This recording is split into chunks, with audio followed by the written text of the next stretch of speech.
નમસ્કાર વિદ્યાર્થી મિત્રો, ગયા લેક્ચરની અંદર આપણે ધોરણ 12 મનોવિજ્ઞાનના ચેપ્ટર 7 માં સલાહનો અર્થ અને તેના સોપાનોની ચર્ચા કરી હતી. આજના લેક્ચરની અંદર આપણે અસરકારક સલાહના લક્ષણો અને કૌશલ્યો તેમજ સલાહની આચાર સંહિતાની ચર્ચા કરીશું. સલાહ જે હોય એ અસરકારક હોવી જોઈએ. જો એ અસરકારક નથી તો પછી એનો ફાયદો નથી. કોઈ નિષ્ણાત પાસે તમે જાઓ, એને તમે ફીસ આપો, એના પાસેથી સલાહ લો, પણ જો એ અસર જ ન કરે તો એ કયા કામની? તમારી સમસ્યાનું સમાધાન જ ના થાય, તમારા વર્તનમાં પરિવર્તન જ ના આવે, તો પછી એ કોઈ કામની સલાહ નથી. એટલે જરૂરી એ છે કે સલાહ જે છે એ અસરકારક હોવી જોઈએ. તો આપણે કોને અસરકારક સલાહ કહીશું, એમાં કેવા કૌશલ્યો હોવા જોઈએ, એની ચર્ચા આપણે આ લેક્ચરમાં કરવાના છીએ. પ્લસ સલાહની આચાર સંહિતા એટલે શું? તો આચાર સંહિતા એટલે જેના અમુક જરૂરી નિયમો હોય, સલાહ માટે જરૂરી નિયમો. આચાર સંહિતાને સાદી ભાષામાં કહું તો નિયમ. તો આ જે નિયમો, કયા નૈતિક નિયમો છે, કયા નૈતિક એના ધોરણો છે, એની ચર્ચા એ આચાર સંહિતામાં થવાની છે. બહુ જ ઇન્ટરેસ્ટિંગ ટોપિક છે, તમને બી મજા આવશે ભણવાની. શરૂ કરીએ. અસરકારક સલાહના લક્ષણો અને કૌશલ્યો. પેટરસને દર્શાવેલા અસરકારક સલાહના લક્ષણો નીચે મુજબ છે. ટોટલ 6 લક્ષણો છે અને કોણે દર્શાવ્યા છે યાદ રાખો, પેટરસન. પરીક્ષામાં પૂછાઈ શકે કે અસરકારક સલાહના લક્ષણો કોણે દર્શાવ્યા? તો પેટરસન નામના મનોવૈજ્ઞાનિકે. સૌથી પહેલું લક્ષણ છે કે સલાહ એ સલાહાર્થીના પક્ષે સ્વૈચ્છિક વર્તન પરિવર્તનને પ્રભાવિત કરવા સાથે સંબંધ ધરાવે છે. કે જે સલાહ છે એ સલાહાર્થી કે જેને સલાહ જોઈએ છે એના પક્ષે સ્વૈચ્છિક વર્તન પરિવર્તન, જે વર્તનનું પરિવર્તન કરવું છે એને સ્વ ઈચ્છા હોવી જોઈએ. જો સલાહાર્થીની ઈચ્છા ન હોય, એની ઈચ્છા વિરુદ્ધનું વર્તન પરિવર્તન થાય તો પછી એ સલાહ ન કહેવાય. સલાહમાં એ સ્વૈચ્છિક વર્તન પરિવર્તન એવું ના હોય કે એને કોઈએ કીધું અને પછી એ સલાહ લેવા આવી ગયો કે મારે વર્તન પરિવર્તન કરવું છે. ના, એની પોતાની ઈચ્છા અનુસાર એને વર્તન પરિવર્તન કરવું હોય. જેમ ગયા લેક્ચરમાં મેં તમને એક એક્ઝામ્પલ આપ્યું કે કોઈ વ્યક્તિને બહુ ખીજ ચડે છે નાની નાની વાતે, તો એ એના સંદર્ભમાં સલાહ લેવા જાય છે કે આ મુશ્કેલીને કેવી રીતે દૂર કરવી. તો એ પોતે ઈચ્છે છે કે મારું આ જે વર્તન છે એમાં પરિવર્તન આવવું જોઈએ, એટલે સ્વૈચ્છિક હોવું જોઈએ. સલાહાર્થીની પોતાની ઈચ્છા અનુસાર એનું વર્તન પરિવર્તન થવું જોઈએ, એને પ્રભાવિત કરવા સાથે સંબંધ ધરાવે છે. સલાહનો હેતુ સ્વૈચ્છિક પરિવર્તનને સરળ બનાવે તેવી પરિસ્થિતિનું નિર્માણ કરવાનું છે. એની સ્વૈચ્છિક પરિવર્તન એનું છે, બરાબર. કોઈ બી સલાહાર્થી છે એની પોતાની ઈચ્છાથી પરિવર્તન એને જોઈએ છે. હવે એને સરળ બનાવવાનું કામ કોણ કરે છે? સલાહ કરે છે, બરાબર. કેવી રીતે સલાહ એને સરળ બનાવશે? તો એવી પરિસ્થિતિનું નિર્માણ કરે છે સલાહ, બરાબર. સલાહની પ્રક્રિયાથી એવી પરિસ્થિતિનું નિર્માણ થાય છે કે જે સલાહાર્થી છે સ્વૈચ્છિક પરિવર્તન ઈચ્છે છે એ સરળ બની જાય, બરાબર. તો પહેલું જે લક્ષણ છે તમને યાદ રહી ગયું હશે કે જે સલાહાર્થી છે એના પક્ષે સ્વૈચ્છિક વર્તન પરિવર્તનને પ્રભાવિત કરવા સાથે સલાહ સંબંધ ધરાવે છે. બીજું જે લક્ષણ છે સલાહનો હેતુ, એ હેતુ શું છે કે સ્વૈચ્છિક પરિવર્તનને સરળ બનાવે તેવી પરિસ્થિતિનું નિર્માણ કરવાનું છે. સલાહમાં સક્રિય રીતે સાંભળવાની ક્રિયા થાય છે, પરંતુ બધી જ સલાહ એ માત્ર શ્રવણ ક્રિયા નથી. યાદ રાખો કે સલાહમાં બહુ જ ધ્યાનથી અને બહુ જ સારી રીતે સાંભળવામાં આવે છે. સાંભળવાની બી એક ટ્રીક આવે છે, બરાબર. એમને એમ તમે કોઈને સાંભળવા શરૂ કરી દો તો એ સાંભળવું ના કહેવાય, બરાબર. સાંભળવા સાથે એને એવા એક્સપ્રેશન આપવા, એને એવું ફીલ થવું જોઈએ કે હા તમે ધ્યાનથી સાંભળી રહ્યા છો ને ખરેખર તમારે ધ્યાનથી સાંભળવાનું હોય છે. તો સક્રિય રીતે સાંભળવાની ક્રિયા થાય છે સલાહમાં. પરંતુ બધી જ સલાહ માત્ર શ્રવણ ક્રિયા નથી. બધી સલાહમાં એવું નથી હોતું કે તમે ફક્ત સાંભળી લો, તમારે સામે પ્રત્યુત્તર પણ આપવું પડે એ અનુસાર. સલાહકાર પોતાના સલાહાર્થીને બીજા લોકો કરતા વધુ ગહન રીતે સમજે છે. સલાહકાર જે છે પ્રોફેશનલ છે, એને ઘણો અનુભવ છે, તો એ બીજા લોકો કરતા વધુ ગહન રીતે, વધુ સારી રીતે પોતાના સલાહાર્થીને સમજે છે. સલાહ શાંત વાતાવરણમાં હાથ ધરાય છે, એમાં થતી વાતચીત ખાનગી રાખવામાં આવે છે, બરાબર. અસરકારક સલાહના લક્ષણો અને કૌશલ્યો છે, ધ્યાન રાખજો. કદાચ તમે ભવિષ્યમાં કાઉન્સિલર બનો તો આ વસ્તુ બેઝિક છે તમારા માટે, કે સલાહ શાંત વાતાવરણમાં હાથ ધરાય છે, એમાં થતી વાતચીત ખાનગી રાખવામાં આવે છે. સલાહાર્થીને મનોવૈજ્ઞાનિક સમસ્યા હોય છે અને સલાહકાર એવી સમસ્યા હલ કરવાનું કૌશલ્ય ધરાવે છે. કે જે સલાહાર્થી છે એને મનોવૈજ્ઞાનિક સમસ્યા હોય છે અને સલાહકાર એની એવી સમસ્યાને હલ કરવાનું કૌશલ્ય ધરાવે છે. ટૂંકમાં અસરકારક સલાહ વ્યક્તિને પોતાના વિશે, પોતાના પર્યાવરણ વિશે અને પોતાની ભૂમિકા અને વર્તન વિશે શીખવામાં સહાય કરે છે. એક તો જે અસરકારક સલાહ છે શું શું શીખવે છે યાદ રાખો. તો સૌથી પહેલા પોતાના વિશે, પછી પોતાના પર્યાવરણ વિશે, પોતાની ભૂમિકા અને વર્તન વિશે એને શીખવામાં સહાય કરે છે. ટૂંકમાં ફરીથી એક વખત વાંચી જઉં છું જેથી તમને યાદ રહી જાય કે સલાહ એ સલાહાર્થીના પક્ષે સ્વૈચ્છિક વર્તન પરિવર્તનને પ્રભાવિત કરવા સાથે સંબંધ ધરાવે છે. ત્યારબાદ સલાહનો હેતુ સ્વૈચ્છિક પરિવર્તનને સરળ બનાવે તેવી પરિસ્થિતિનું નિર્માણ કરવાનું છે. સલાહમાં સક્રિય રીતે સાંભળવાની ક્રિયા થાય છે, પરંતુ બધી જ સલાહ એ માત્ર શ્રવણ ક્રિયા નથી. સલાહકાર પોતાના સલાહાર્થીને બીજા લોકો કરતા વધુ ગહન રીતે સમજે છે. સલાહ શાંત વાતાવરણમાં હાથ ધરાય છે. એમાં થતી વાતચીત ખાનગી રાખવામાં આવે છે. સલાહાર્થીને મનોવૈજ્ઞાનિક સમસ્યા હોય છે અને સલાહકાર એવી સમસ્યા હલ કરવાનું કૌશલ્ય ધરાવે છે. બહુ જ સહેલા લક્ષણો છે. તમને અત્યારે જ તૈયાર થઈ જાય એવી આશા રાખું છું. ન થતા હોય 2-3 વાર પોઝ કરો, વાંચી લો અને વ્યવસ્થિત રીતે વાંચી લીધા પછી એક વખત મોઢે બોલી જાઓ તો અત્યારે જ તૈયાર થઈ જશે. પેટરસન અને ઇસેનબર્ગ અસરકારક સલાહ સંબંધે કેટલાક કૌશલ્યો દર્શાવ્યા છે, જેવા કે સમસ્યાને પહોંચી વળવાનું કૌશલ્ય, સલાહાર્થીના વિશિષ્ટ મૂલ્યોની જાણકારી, મૂલ્યો બદલ્યા વિના લોકોના વર્તનને સમજવાનું કૌશલ્ય, સ્વ બચાવની વર્તન વાતોને ઓળખવાની કુશળતા, સલાહાર્થીના મનમાં વિશ્વાસ પ્રગટાવવાનું કૌશલ્ય જેવા વિવિધ કૌશલ્યો મહત્વના બની રહે છે. અહીં સલાહકારની ભૂમિકા મહત્વની બની રહે છે. બરાબર. હવે કૌશલ્યોની વાત કરીએ. આ તો આગળ આપણે લક્ષણો જોયા. કૌશલ્યોની વાત કરીએ તો કૌશલ્યો કોણે કોણે દર્શાવ્યા છે? કૌશલ્યો 2 જણે દર્શાવ્યા છે, 2 મનોવૈજ્ઞાનિકોએ દર્શાવ્યા છે. એક પેટરસન અને બીજું ઇસેનબર્ગ. બંને મળીને અસરકારક સલાહના કૌશલ્યોની ચર્ચા કરી છે. કયા કયા કૌશલ્યો હોવા જોઈએ સલાહકાર પાસે જો એને સલાહને અસરકારક બનાવવી છે તો સૌથી પહેલું છે સમસ્યાને પહોંચી વળવાનું કૌશલ્ય. કે જે સમસ્યા છે એને પહોંચી વળવાનું કૌશલ્ય એનામાં હોવું જરૂરી છે. એનો અભ્યાસ કર્યો હોય છે, એ લોકો એમને ટ્રેનિંગ મળેલી હોય છે. પછી સલાહાર્થીના વિશિષ્ટ મૂલ્યોની જાણકારી. કે જે સલાહાર્થી આવ્યો છે એના માટે કઈ કઈ વસ્તુ વેલ્યુએબલ છે. બરાબર. જેમ એનો ધર્મ, પછી એને મનગમતી વ્યક્તિ, બરાબર, એના મૂલ્યો એના માટે ઘણા ઊંચા હોય છે. એના વિશે કંઈ પણ એ વિરોધી શબ્દો ન સહન કરી શકે. એટલે મૂલ્યો બદલા વિના લોકોના વર્તનને સમજવાનું કૌશલ્ય.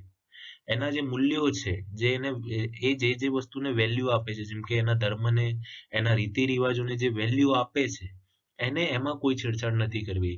એને આપણે એવું ના કહી શકીએ કે તમે જે વિશ્વાસ ધરાવો છો એ અંધવિશ્વાસ હોઈ શકે, એવું કીધા વગર એને સમજવાનું કૌશલ્ય.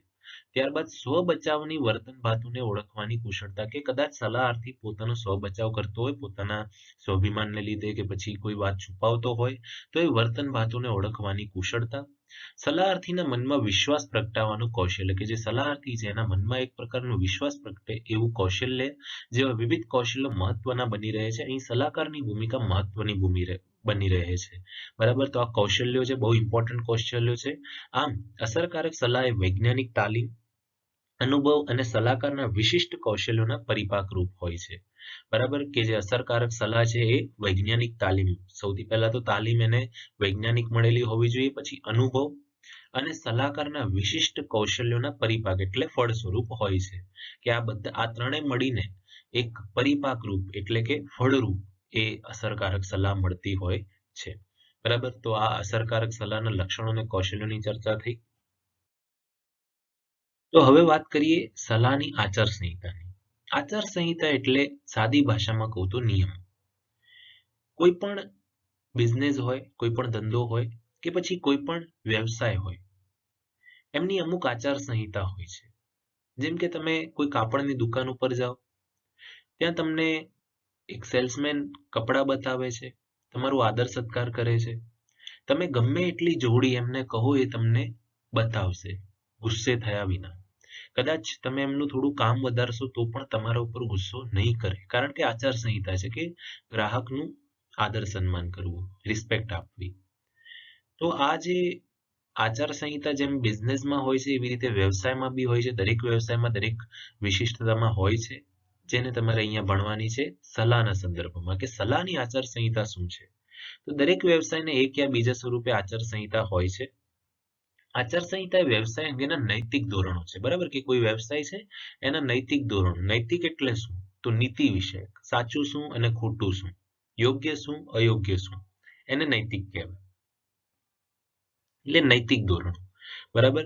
જે યોગ્ય છે એ નૈતિક છે, બરાબર, યોગ્ય સાચું તમે એ જે કરો છો, અને જે અયોગ્ય છે એ અનૈતિક છે. એટલે નીતિમાં હોવું જોઈએ, વ્યવહારુ હોવું જોઈએ. તો એ નૈતિક ધોરણો છે, બરાબર. આચારસંહિતા શું છે કે આચારસંહિતા એ વ્યવસાય અંગેના નૈતિક ધોરણો છે. સલાહ વ્યવસાયની આચારસંહિતા એ સલાહકાર અને સલાહર્થી વચ્ચેના સંબંધને દોરનાર માર્ગદર્શક સિદ્ધાંતો છે, બરાબર. કે સલાહ વ્યવસાયની જ્યારે આચારસંહિતાની વાત આવે, કે સલાહની આચારસંહિતાની વાત આવે, તો સલાહકાર અને સલાહર્થી વચ્ચેના જે સંબંધો છે એને દોરનાર માર્ગદર્શક સિદ્ધાંતો છે. કે આ સિદ્ધાંતો શું કરે છે? બંને વચ્ચેનો જે સંબંધ છે કઈ દિશામાં જવું જોઈએ એનું માર્ગદર્શન કરે છે. અમેરિકામાં American personal and guidance association, APGA, પરીક્ષામાં પૂછાય એપીજીએ નું ફૂલ ફોર્મ જણાવો, તો તમારે આ યાદ રાખવાનું છે, American personal and guidance association, બરાબર. એટલે એપીજીએ ના સભ્યોએ દર્શાવેલ આચારસંહિતાની કેટલીક ભલામણો અહીં દર્શાવેલ છે, બરાબર. એમણે એ એસોસિએશનને મળીને, બરાબર, સલાહકાર અને સલાહર્થી વચ્ચે સંબંધ કેવા હોવા જોઈએ એને અહીંયા 4 સોપાનોમાં, એટલે 4 પોઈન્ટ્સ એમણે આપ્યા છે, જેનું આપણે ધ્યાન રાખવાનું છે જો આપણે સલાહકાર બનીએ તો. એટલે સલાહકારે આ 4 વસ્તુનું ધ્યાન રાખવું બહુ જરૂરી છે, કે સલાહકારનો સલાહર્થી સાથેનો સંબંધ, સલાહકારનો તેમના વ્યવસાય સાથેનો સંબંધ, સલાહકારનો ભલામણ સંસ્થાઓ સાથેનો સંબંધ, અને સલાહકારનો પોતાની જાત સાથેનો સંબંધ. આ 4 પોઈન્ટ્સ બહુ ઇમ્પોર્ટન્ટ છે જે સલાહકાર છે એના માટે. તો શરૂ કરીએ એક એકને સમજવાનું. સૌથી પહેલું પોઈન્ટ છે કે સલાહકારનો સલાહર્થી સાથેનો સંબંધ. કે જે સલાહકાર છે એનો સલાહર્થી સાથેનો સંબંધ કેવી રીતે વિકસે છે અને એમાં કઈ કઈ વાતનું ધ્યાન રાખવાનું હોય છે. તો સૌથી પહેલી વાતનું ધ્યાન રાખવાનું છે એ કે સલાહકારે સલાહર્થીના મૂલ્યોનો આદર કરવો જોઈએ. સલાહકારે શું કરવું જોઈએ? સલાહર્થી જે છે એના મૂલ્યોનો આદર કરવો જોઈએ. મૂલ્યો એટલે શું? વેલ્યુઝ, બરાબર. કેવી વેલ્યુઝ? કે કોઈ પણ ધર્મની વ્યક્તિ હોય તો એને પોતાના ધર્મ પ્રત્યે ઘણો લગાવ હોય, એમાં શ્રદ્ધા હોય, એના રીતિ રિવાજો હોય, એ પ્રત્યે એનું મૂલ્ય ઘણું વધારે હોય છે, ઘણું મૂલ્ય આપે છે દરેક વસ્તુને, બરાબર, ઘણી વેલ્યુ કરે છે વસ્તુની. તો એનું જે એ જેની જેની વેલ્યુ કરે છે એ ઘટવી ના જોઈએ. એની સામે તમે એ વેલ્યુનો વિરોધ ન કરી શકો, એ મૂલ્યોનો વિરોધ ન કરી શકો. તમારે એમનું આદર કરવું જોઈએ કે હા હા તમારી વાત સાચી છે એવું કહીને. સલાહકારે સલાહર્થીની અંગત બાબતો ગોપનીય રાખવી જોઈએ. કે જે સલાહકાર છે, સલાહર્થી જે અંગત બાબતો કહે છે એ ગોપનીય એટલે સિક્રેટ રાખવી જોઈએ, કોઈને પણ કહેવી જોઈએ નહીં. કસોટીના પરિણામોનું અર્થઘટન એવી રીતે કરવું જોઈએ કે સલાહર્થી પોતાની સમસ્યાઓના ઉકેલમાં રચનાત્મક પ્રયાસો હાથ ધરી શકે.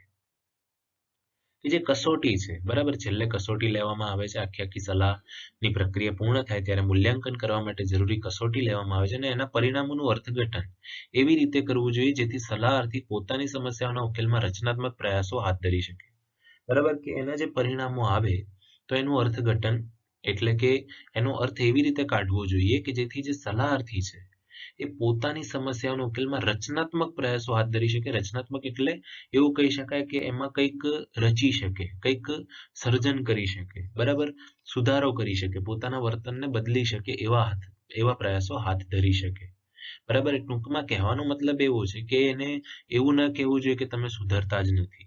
ના, પણ એમને સમજાવો કે આ વખતે આટલી પ્રોગ્રેસ થઈ છે, આવતી વખતે હજી પ્રોગ્રેસ કરજો, બરાબર. એવી રીતે એનું અર્થઘટન કરવું જોઈએ, ના કે એને ડિમોટિવેટેડ કરવું જોઈએ, એની હિંમત ના હારવી જોઈએ, બરાબર. એને વ્યવસ્થિત રીતે સમજાવવું જોઈએ કે આ વખતે થોડુંક ઓછું રિઝલ્ટ સારું આવ્યું છે, તો નેક્સ્ટ ટાઈમ તમે હજી પ્રયાસ કરજો જેથી તમારું જે વર્તન છે હજી સુધરે, બરાબર. એ રીતે પરિણામોનું અર્થઘટન કરવું જોઈએ, બરાબર. એવું ન કહેવું જોઈએ કે તમારું તો પરિણામ સુધરતું જ નથી, કંઈ નહીં થઈ શકે, આવું કહેવું જોઈએ નહીં, બરાબર. તો યાદ રાખી લો કે સલાહકારનો સલાહર્થી સાથેનો સંબંધમાં કયા કયા મુદ્દા જરૂરી છે. કે મૂલ્યોનો આધાર થવો જોઈએ, સલાહર્થીના મૂલ્યોનો આધાર થવો જોઈએ, સલાહર્થીની અંગત બાબતો ગોપનીય રહેવી જોઈએ, અને જે કસોટીના પરિણામો છે એનું અર્થઘટન પોઝિટિવલી થવું જોઈએ જેથી સલાહર્થી પોતાની સમસ્યાઓના ઉકેલમાં રચનાત્મક પ્રયાસો હાથ ધરી શકે. ત્યારબાદ છે સલાહકારનો તેમના વ્યવસાય સાથેનો સંબંધ. કે જે સલાહકાર છે એમનો વ્યવસાય, પોતાના જ વ્યવસાય, સલાહ સાથે શું સંબંધ છે એની ચર્ચા અહીંયા કરી છે. કે સલાહકારીનું ઉચ્ચ ધોરણ જાળવી રાખવું જોઈએ. કે જે સલાહ કાર્ય છે, બરાબર, સલાહ આપવાનું જે કાર્ય છે એનું ઉચ્ચ ધોરણ જાળવી રાખવું જોઈએ. એટલે એમાં ક્વોલિટી બહુ જોરદાર હોવી જોઈએ ને જે પોતાનું સ્ટાન્ડર્ડ છે એ નીચું ન જવું જોઈએ, ક્વોલિટી ઓછી ન થવી જોઈએ. સલાહકારે વ્યવસાય સાથીઓ પાસેથી નૈતિક વર્તનની અપેક્ષા રાખવી જોઈએ કે જે બીજા જે સાથીઓ વ્યવસાય સાથીઓ, હવે સલાહ આપવા માટે મેં તમને કીધું હતું કે એક જ જે ટેબલ હોય એના ઉપર એક વ્યક્તિ ન બેઠવું હોય, બરાબર, ત્યાં 3-4 જણ બેઠા હોય એને સલાહાર્થીને સલાહ આપવા માટે. તો એ જે સાથી હોય છે એની પાસેથી નૈતિક વર્તનની અપેક્ષા રાખવી જોઈએ. સલાહકારે વ્યવસાય સાથીઓ એટલે એના જે વ્યવસાય સાથીઓ છે એની સાથે જે કાર્ય કરે છે એની પાસેથી નૈતિક વર્તન એટલે યોગ્ય વર્તનની અપેક્ષા રાખવી જોઈએ. સલાહકારે સલાહ કાર્યમાં તેમજ સલાહાર્થી સાથેના સંબંધમાં પ્રામાણિક રહેવું જોઈએ, ઈમાનદાર રહેવું જોઈએ. પ્રામાણિક એટલે ઈમાનદાર.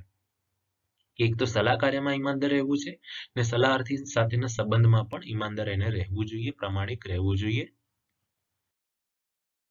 ત્યારબાદ જે પોઈન્ટ છે કે સલાહકારનો ભલામણ સંસ્થાઓ સાથેનો સંબંધ.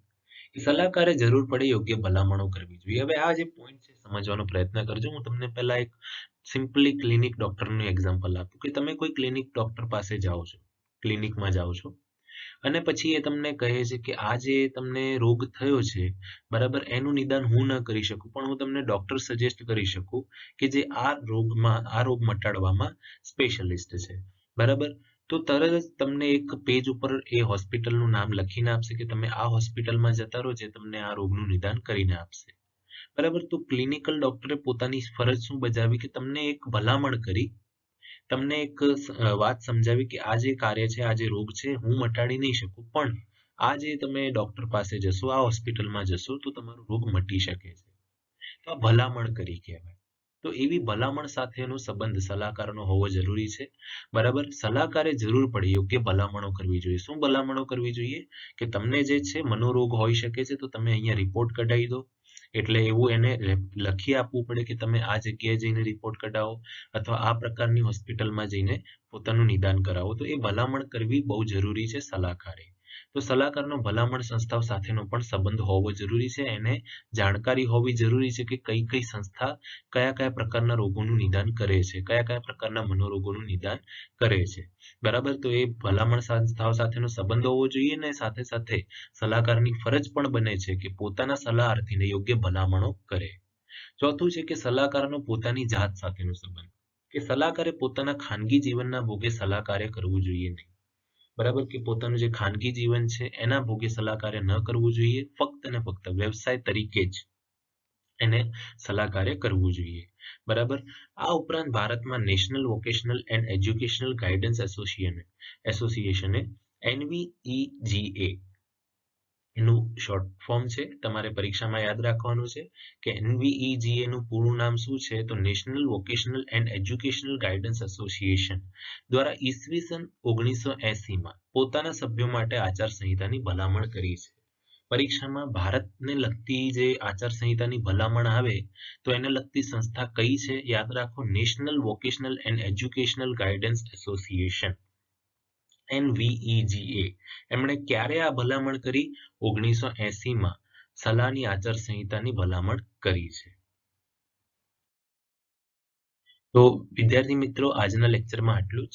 નેક્સ્ટ ટોપિકમાં આપણે મનોપચાર શરૂ કરીશું. આજે આપણો સલાહનો જે ટોપિક હતો, જે ફર્સ્ટ પાર્ટ હતું આ ચેપ્ટરનું, એ કમ્પ્લીટ થયું. આ પછી આપણે મનોપચાર, બરાબર, કે મનોપચાર શું છે, સલાહથી કેવી રીતે અલગ પડે છે, એની ચર્ચા આપણે નેક્સ્ટ લેક્ચરમાં કરવાના છીએ. થેન્ક યુ સો મચ વિદ્યાર્થી મિત્રો આ વિડીયો જોવા માટે. જો તમને કોઈ પણ ડાઉટ્સ કે સજેશન્સ હોય તો તમે કમેન્ટ બોક્સમાં લખી શકો છો અથવા આપેલ કોન્ટેક્ટ ડિટેલ્સ ઉપર જણાવી શકો છો. Thank you so much. જય હિન્દ, વંદે માતરમ.